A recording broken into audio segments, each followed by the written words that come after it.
हुकूमत का बानी PTI से मुतालिक फैसले पर नजरसानी अपील दायर करने का ऐलान। वफाकी वज़ीर कानून ने कहा कि सुप्रीम कोर्ट के फैसले में इबहाम है।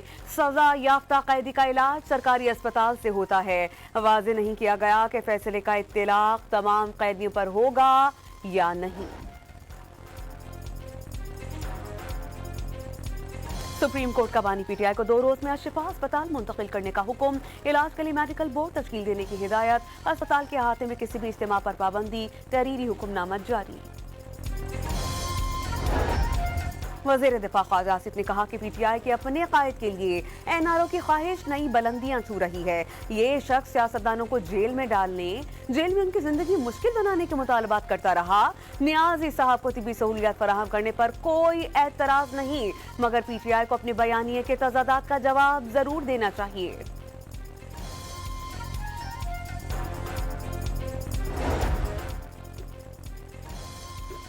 अमरीकी सदर डोनाल्ड ट्रंप ने अपनाए हुर्मुज़ की तस्वीर शेयर कर दी। तस्वीर पर नया अमरीकी इलाका तहरीर। ट्रंप ने वाज़ेह कर दिया कि ईरान से कोई बात नहीं हो रही।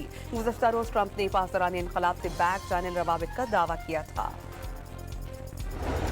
ईरान के नायब वज़ीर ख़ारजा ने बनाए हुर्मुज़ को अमरीकी इलाका लिखना ट्रंप की खुद फरेबी करार दे दिया। कहा या तो ट्रंप खुद अपनी तस्हीह कर लेंगे या फिर ईरान उनकी खुद फरेबी दूर कर देगा। मुत्तहिदा अरब अमारात का ईरान की तरफ से 2 मिसाइल हमलों का इल्जाम। अरब अमारात की वज़ारत दिफा के मुताबिक दोनों मिसाइल्स को फ़ज़ा में नाकाम बनाया गया।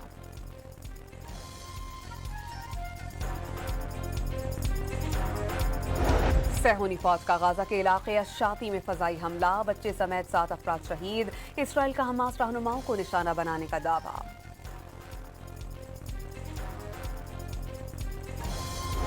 और कराची में ताजिर मीर रजा केस की आला सतही तहकीकाती टीम की जानिब से तहकीकात का सिलसिला जारी। तर्जुमान सिंध पुलिस के मुताबिक मोबाइल फ़ोन, स्मार्ट वॉच और डिजिटल करेंसी के लिए मुताल्लिका इदारों से राबता किया गया।